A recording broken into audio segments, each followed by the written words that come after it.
Knowing how to budget for your Walt Disney World vacation is extremely important, but there's one factor that I get wrong for myself time and time again: how much I should budget for food at Disney. Today I'm going to fix that by sharing some examples of food costs at Disney. That way you can determine how much you want to budget for yourself. Right off the bat, it's an extremely personal decision. How much do you eat on a regular basis and how much do you want to eat on vacation? It varies for each and every one of us, but in today's example I'm going to give a few averages and consider myself as well. It might be a little less, it might be a little bit more, but at least we'll get relatively close. Back in 2016 on the Disney Parks Mom blog page, they actually tried to address this question. In Disney's example, we see two different options. The first one is the less expensive option where you have breakfast at Gaston's Tavern with the cinnamon roll for $4.49 and a coffee for $2.79. After that is lunch at Pecos Bill's with the Southwest salad with chicken for $12.49 and a fountain drink for $3.29.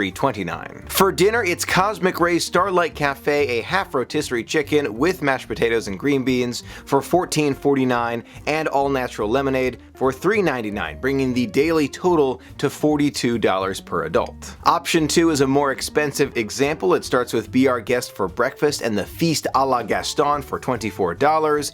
In addition, you have the Souvenir Castle Goblet with fountain beverage of $15. Lunch is at Skipper Canteen with the lamb chops for $28 and Punchline Punch for $4.50. For dinner, it's Tony's Town Square with pasta primavera with shrimp for $28 and iced tea for $2.99. Keep in mind, Disney is not including the tip or the tax when it comes to lunch or dinner. The daily total for option 2 is $102.49, not including the taxes or tips. Using Disney's example, we have a budget anywhere between $42 a day and $103 a day, but I'm going to give you a few more examples. For my first example, let's consider trying to stretch that budget as far as possible. And keep in mind, I'm not considering the fact that you can bring breakfast bars to the resorts or bring your own snacks throughout the day. Let's pretend you're buying everything at Disney. Let's imagine we start our day at Hollywood Studios and for breakfast we go to Woody's Lunchbox and have the breakfast bowl, which was delicious by the way.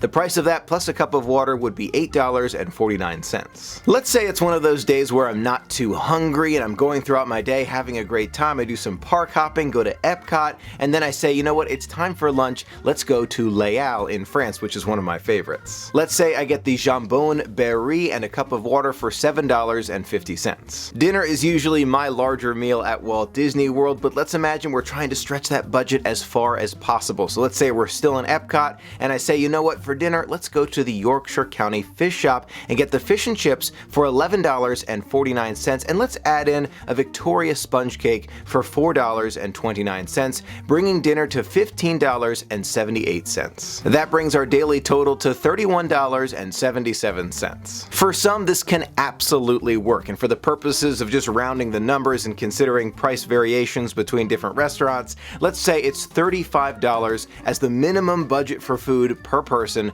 per day, but you have to know yourself. Let's consider another example where we're eating just a bit more, but we don't overdo it. That breakfast bowl at Woody's Lunchbox is very filling and it's delicious, so let's use it as our breakfast for the second example, starting it off with $8.49. For lunch, let's imagine we made our way to the Magic Kingdom and are now at Cosmic Ray's Starlight Cafe, and I take a look at the menu and I see that delicious looking Angus bacon cheeseburger, oh my gosh, I could go for one of those right now, for $16.29. That's lunch. Let's say in the mid-afternoon, a few hours before dinner, we're feeling like a small snack, and you can never go wrong with the ever popular pineapple Dole Whip that adds an additional $4.99. For dinner, I may hop on the monorail and head to Captain Cook's in the Polynesian Village Resort and get the Hawaiian flatbread for $11.49. That gives us a daily total of $41.26 when you're budgeting and trying to be cautious but not intentionally going for the lowest costing food imaginable. Now, we've been focusing on the counter service restaurants, which are great, but I love those table service restaurants as well, so let's consider those in our last example. Let's say you start your day at Contempo Cafe, which I know is still a counter service location, but we'll get to the table service in a minute,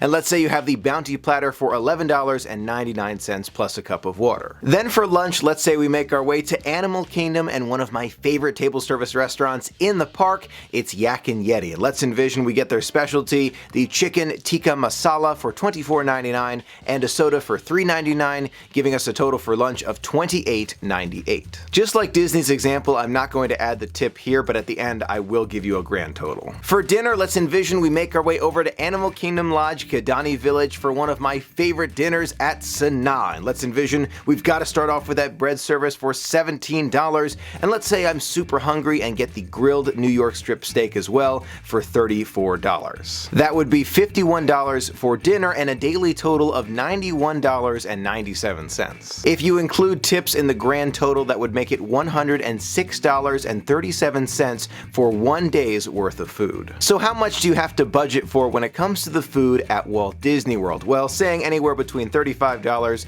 and $106 gets us nowhere. But given these examples, hopefully it gives you a better idea of how much you need to budget for when it comes to food at Walt Disney World. For me, I love the great food service and atmosphere that they have at those table service restaurants, but at the same time, sometimes I'll switch in between those counter service ones as well, so I budget about $75 per day for myself, but that's just me. How much do you budget for when it comes to food per person per day on your Walt Disney World vacations? Is it more of those counter service locations, more of those table service locations? Let me know in the comments below. I would love to hear from you, and it'll also give us a general average for all of us. Thank you so much for being a part of the magic with me. Until next time, have a magical day.